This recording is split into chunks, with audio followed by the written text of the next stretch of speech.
Alors, le premier compartiment, le compartiment mère, qui est le compartiment par lequel un membre de l'équipage va amarrer l'avion à une bouée ou à un quai. On a accès à ce compartiment au travers d'un couloir qui est entre les jambes des deux pilotes. Juste derrière, le cockpit, où vont s'installer les deux pilotes, le commandant de bord à gauche et le premier officier à droite. Juste derrière, un compartiment que nous appelons le compartiment de navigation, dans lequel était installé le navigateur avec tous des instruments d'époque, dont un sextant, exactement comme dans un bateau. Maintenant, avec les moyens de navigation modernes, on n'a plus besoin de ce poste est libéré. Juste après, dans le pylône, un emplacement pour l'ingénieur de vol, qui est un mécanicien navigant, qui en fait s'occupait essentiellement de la gestion du carburant. Puisque cet avion a une énorme autonomie, en configuration standard on fait jusqu'à 16 heures d'autonomie. Et donc dans ce pylône il y avait toute une série d'instruments qui maintenant ont été retirés et qui à l'époque servaient aux mécaniciens navigants donc à gérer essentiellement la consommation de carburant des deux moteurs. Au même niveau, juste en dessous des pylônes, il y avait les réservoirs quand cet avion a été utilisé comme bombardier d'eau. Juste après, le compartiment suivant, c'est le compartiment passager qui a été utilisé quand cet avion a été utilisé pour du transport passager, essentiellement au Canada. Juste après, ce que nous appelons le sun deck, donc dans ces deux bulles qui s'appellent les blisters, donc, et qui était le poste d'observation privilégié pour cet avion quand il était utilisé pour ses missions de surveillance maritime. C'est dans ces blisters que se trouvait l'essentiel de l'armement de défense de l'avion, c'est-à-dire une mitrailleuse de chaque côté. Ici, on a installé un escalier, ce qui facilitait l'embarquement des passagers en opération terrestre.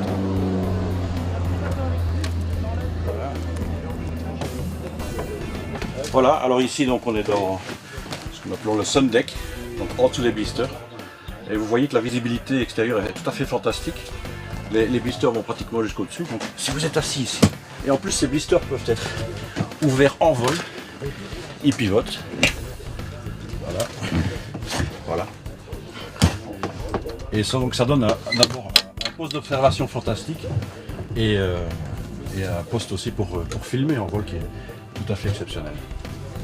Donc le poste de pilotage avec les fameuses contrôles moteurs qui sont au plafond, donc comme j'expliquais, puisque les moteurs sont ici sur le pylône placés sur l'aile, donc en fait simplement pour une question de facilité de conception, toutes les commandes, vous voyez tous les câbles sont visibles et accessibles, sont fixés au plafond.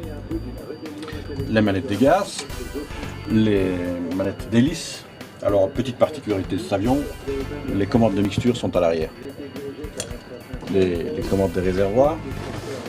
Une autre particularité de cet avion, c'est ce mât qui relie les deux volants. Et ce mât nous sert quand on est au décollage et à l'atterrissage pour faciliter la traction sur la gouverne de profondeur. La traction sur la gouverne de profondeur à l'atterrissage et au décollage est assez forte, donc c'est assez inusuel. C'est un avion très physique, justement parce qu'il pèse 12 tonnes et qu'il n'y a aucune assistance hydraulique sur les gouvernes. Ce ne sont que des commandes par câble, mais des vrais câbles, pas des câbles électriques. Chacun des compartiments que nous avons visités a ses propres sorties de secours. Ici, dans le compartiment de navigation où nous sommes, la sortie de secours est ici au-dessus. Et elle nous sert également d'accès pour accéder aux parties supérieures de l'avion, pour aller contrôler les niveaux d'huile des moteurs et faire les plats de carburant. Donc je vais l'ouvrir et on va y aller.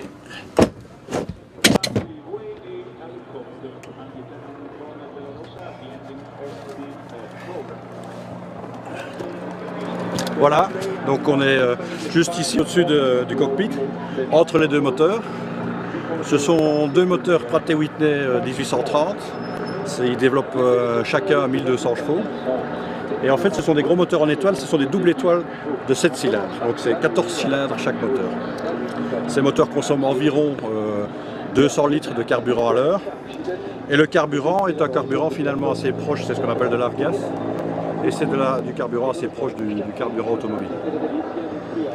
Accès vers les ailes.